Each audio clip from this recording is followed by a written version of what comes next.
Two things you need to know about me. Three things you need to know about me. One, I just changed my channel name. That's the third one I just threw in. So that's my name now. Number two, I just started learning how to make beats. I just started like not even a month or two ago. And number three, I love The Office. And number 3.5, my sister texted me out of nowhere saying, hey, you should make an Office remix. What a genius idea. Now, that's no original concept. People have made the Office theme remix a million times. But dude, this is my chance. This is literally, it's something, it's such a simple set of piano chords that I have to try. I have to. I don't know what this type of video is going to be, but I'll tell you this. I'm just going to say what my thought process was behind making this little remix of mine. And yeah, let's just go along with me. So the first thing that we need to do, the first thing that I did was it's one of the most iconic theme songs of a TV show ever in television history. You can go online, you can look up the MIDI notes. So to say that I created this is not true at all. I looked it up and I mimicked it. I'm not even relatively in tune with music theory. All you do is you just match how the piano looks on their screen versus how it looks on your screen, and you figure it out from there. So you can look this up really at any part. This is the main one. I'll just give you a little hint of this. This is just you listen.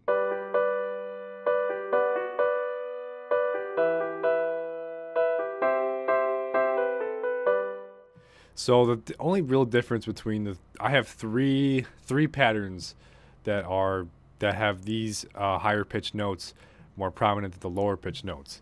This is the first one.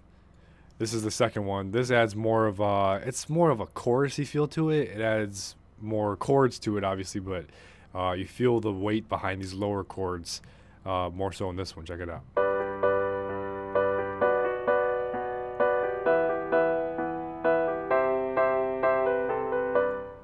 It's the only real difference between them, because obviously these set of notes right here is all the same.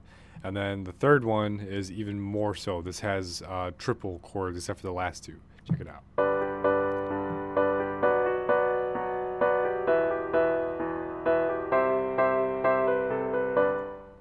You could look it up. It's nowhere near hard. That's what Anyway, so I knew that once I had the the piano figured out, it was a matter of time before I don't know what the actual instrument is to make the higher pitched notes, but the brass section, you go to packs, you go to instruments, you go to orchestral, you go to brass section. It's a default in FL Studio 20. I have the $200 version, just so we're all aware of that. The same thing with the piano, the main piano that's used for the piano. It's in instruments and it's in keyboard. It's in packs, instruments, keyboard. And I chose the close grand. So for the horn, I used the brass section, which is a default in FL Studio 20. And this comes in a little bit later, but it's just so we establish that there is going to be this set of notes in later on in the song. So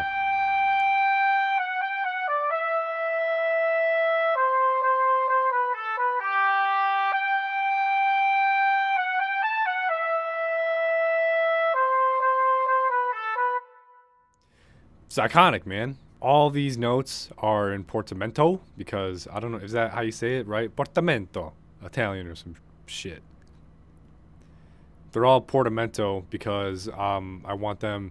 That basically means it flows from one note to the next. If I were to get rid of portamento, whatever, and just have these regular notes play, it would be a very sharp and hard transition from each of these notes. It would be, you'd hear that. Dun, dun. So I wanted this to be kind of a trap remix, just a simple hip hop remix. So I added 808s. 808s are key for trap, or at the very least distorted kicks or something distorted. You need distortion, and 808s are perfect for that. So what I had to do with the 808s and the kicks, and I've been doing this forever. If you look at every mixer channel that I have, the piano, the hat, the snare, down here in the bottom right, they all have in the 10th slot. They have Fruity Parametric Equalizer 2. I'm under the impression that these go in order. So whatever slot, if it's in slot 1, it's going to be the first effect that gets put into play, and then everything following that will be derivative of the slot before it. So all these slots 1 through 9 can be filled up, and then the equalizer will take over, and then it'll, this is basically just allow you to cut your frequencies out. So what I did, this is the kick equalizer, and this is the 808 equalizer here on the left. So if we go through and play this pattern that I have, this is my, I call it 808 kick, and I have 808 kick 2 right here, but that's for when the beat switches up a little bit. So these 808s, you'll see that they hover kind of in the bass, kind of sub bass area in the equalizer, and the kick goes from mid down all the way to sub. It goes past that. We don't want any of these high end frequencies over here, because those essentially do nothing if we go through and change them. They add just a little bit more oomph to it, which I guess we could get away with. I think we'll settle for right here, because this is where this is like the max where the notes go right there. I adjust it until I can't hear a difference, until I start hearing a difference, and then I go right before where I hear the difference in the audio that plays. And this is the 808. 808 was tricky because I thought the 808 required more higher frequencies so that it can give us that that distorted kind of sound effect. But apparently this kick uses more higher frequencies. So this one was kind of tough to cancel out 808s and kicks. If you look at the way I do my 808s and kicks in combination, a kick can be happening and an 808 cannot be, but an 808 cannot be happening where there's not a kick. So every time there's an 808, up here is in my fourth mixer slot. This 808 right here is accompanied with a kick. This 808 is accompanied with this kick. This kick is not accompanied with an 808. This one should have. It only, even though it's separate, the kick is separate from the 808. I want the 808s to have a punchy sound effect with it, so you just add a kick with it. So, but the problem is if you have an 808 and a kick without balancing it out first, it's going to be distorted, and this peak master is what's called. Yeah. This is when you start seeing this get red and orange and stuff. That's not good. Now when it comes to the hats, I like me some fast hats, man. I set this at 130. One of my songs that I set at 156 BPM. The hats in that were off the charts. It was insane. It was a ton of fun just putting it together. I wish I still had the data file, but I had to restart Windows, and so I lost that. This is the most basic hat pattern that I have. This snare here, I got, this is a stock one, the Attack Hat 17. That's if you go to drums, mode audio, and then go to hi-hats, you'll see Attack Hat 17. That's the one right there. And then I have my, I have a custom packs folder inside the packs folder. You just got to search, find out where it is. This is the 18 drum kit that I have, where I can get this renew snare. So snare right here, renew. I chose that because this is, the theme song is so iconic, and it was originally a rock song, so I wanted there to be rock elements in there. So I chose a punchy snare instead of a clap. And there's perks. Perks can be kind of used in places of clap, in the place of a clap, but the perk is just kind of a background noise, just so there's a little extra, just adds a little extra something to the background. Just a little more rhythm, a sense of rhythm, I should say. Now that's the most basic hat pattern. The rapids, you have to go into the piano editor for, at least in FL Studio. That's what I find to be the easiest. One note, you have to splice it in half, which is, God, this is the most pain in the ass thing to do. I don't know why you can't do it properly. Maybe I just don't know how to do it. Here, let me start by doing this. I'll just cut it down to one single note. Just like that. Now, if we go to this, actually, we'll go like this from the top, from the right corner. You basically just have to go diagonal.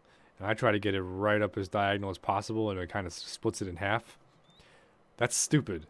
I don't like doing that. But I did it. So this is actually 5 notes right here, because this is a 5th note right here. And all the rapid stuff, I try to lower the velocity on because it's going to be so loud and it's going to be overtaking, really. This one I have 6 right here. I'm sorry. Let me let you listen to these. I haven't even think about that. Real mystery there as to how that one sounded. This one just has that rapid in the beginning, and it also has some quick little notes right there. And I added a little break right there. If you know how to do little offsets of 3 when you have distance apart, you know, an even number of notes apart, and you do offsets of 3, this snare kind of adds or the snare right here adds a little like a bounce, you know, like a hip hop feel to it. Hat 2, this is a good one.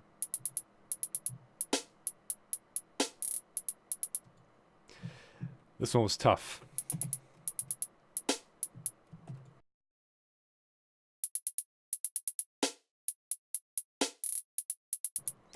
I just realized the problem with that thing right there is that the snare is in the wrong place. This is gonna be attack hat.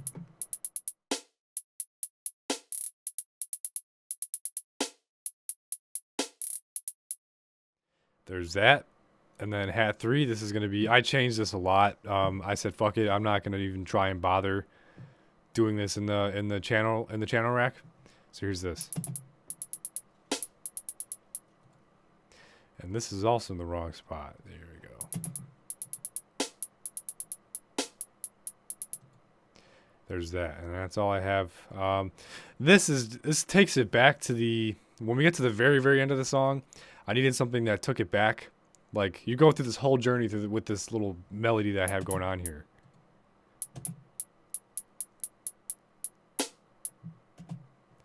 There's that. It's just a couple of offset hats. They're all keeping in melody. And you add all that together.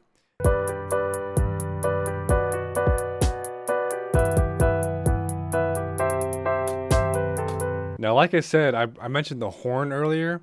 I chose what I did for ignore the reel on this one. I was just being stupid with myself. But when I was doing the horn, I didn't want the horn to just be introduced out of nowhere, because in the actual song, it's led up with the drums and everything, so it's being brought up. So in a hip hop remix, I had to kind of make a drop kind of sound effect. So I decided to take all the major notes that were taken from the actual horn. So I looked at this one right here. I'm gonna go ahead and put these all in portamento, because I forgot. I done forgot. And then I'm going to select all that by holding control. And we're just going to go straight across like that with the velocity. And we listen to this pattern solo.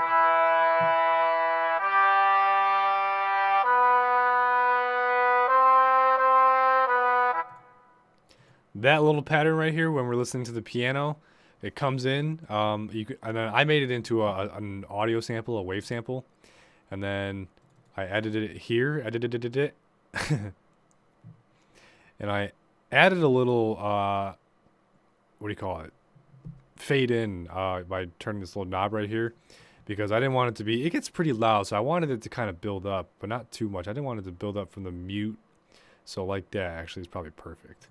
And then we listen to it, here we go.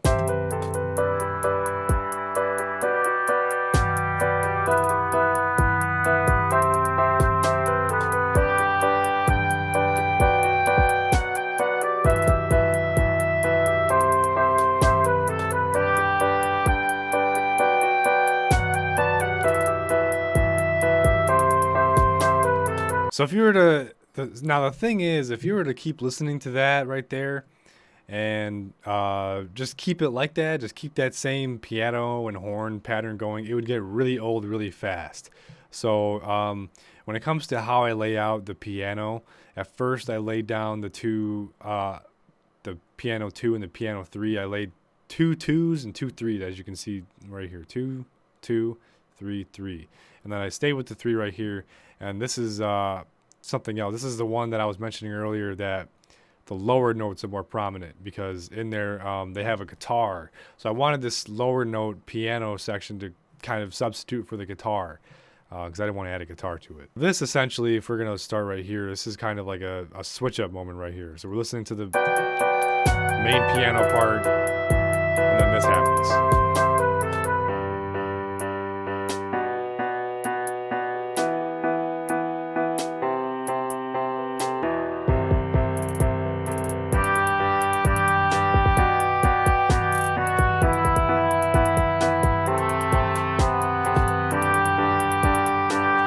That's so turn up. I like it. It sounds good.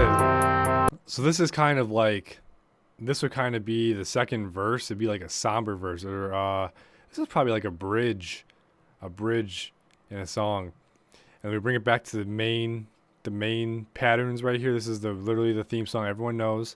There's no hats, so it's gonna kind of carry, and it's gonna switch back to these two somber horn. The two different patterns for the horn, but it's got these new hats. It's got all these. It's a lot more rapid now. The kicks are more rapid. I have my second kick pattern on here, so it's a lot more fast pace. And then it carries it on to the rest of the song, and then eventually it switches back to the normal horn, the normal theme song everyone knows and loves. And the very ending, I didn't want any 808s. I wanted to let you know that that's the end of the song right there. And then normal snare and perk, and then it has the very ending piano. That's my thought. That's my journey through this song. It's really not that, it's very simple, but I don't think it's repetitive, which is the nice thing, because it has some way of mixing it up. And that's really all you need, is just diversity. Now, if somebody were to rap to this,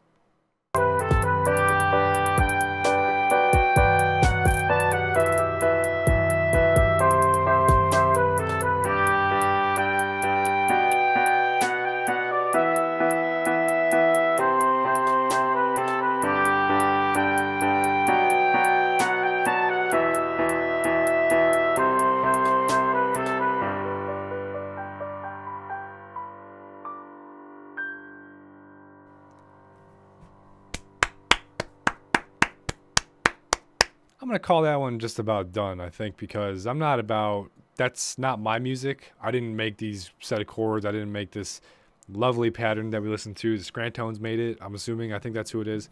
But I didn't make it. And it's not 100% original, so I'm not, yeah. The only thing I will add to it, it needs a sample. Call Michael and Sally, Jim, Dwight, Creed. Call Andy and Kelly for your business paper needs. Dunder Mifflin, people, persons, paper, people. Dunder Mifflin, the people, persons, Time out. I thought I was under the impression that this was going to be a rap. Let's rap. Okay, Daryl, wow. You need to learn a lot about your own culture. I'll make you a mix. Great. Perfect. You just take that sample and you throw it right there in the beginning. You Control A, Control select all this other stuff first, then you throw this in there. Double click on that, get rid of it. Dude, you got yourself a decent song, man. Time out. I thought I was under the impression that this was going to be a rap. Let's rap. Okay, Daryl, wow. You need to learn a lot about your own culture. I'll make you a mix. Great. That's so turn up, man. I love it. Hey, you know what? If you guys like this video, just subscribe.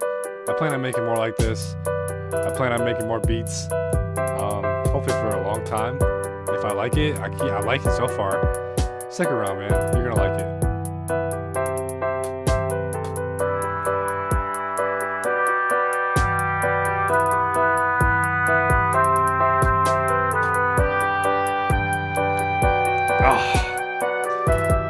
Thanks for watching, you guys. I'm gonna turn up now.